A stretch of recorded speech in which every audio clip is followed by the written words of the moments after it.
How to reset your Mitrade account's password. Hi everyone, welcome back to Trading for Beginners. If you are using Mitrade and forgotten your password, you can reset it from the Mitrade login screen. Firstly, open up the Mitrade application on your device like you normally do. Once you're inside the home page, go ahead and tap the login button at the bottom right. You'll see this login interface where you need to tap on whether phone or email. I'm going to select email since I signed up with email.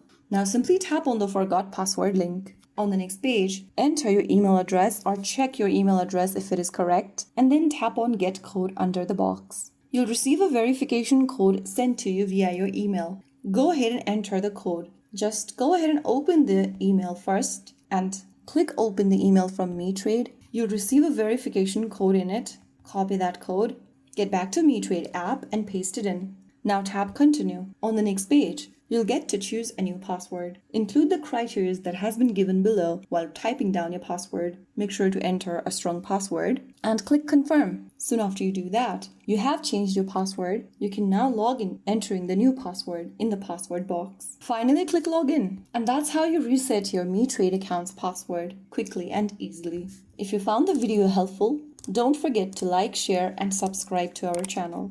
I will be back again in the next video. Stay tuned and thanks for watching.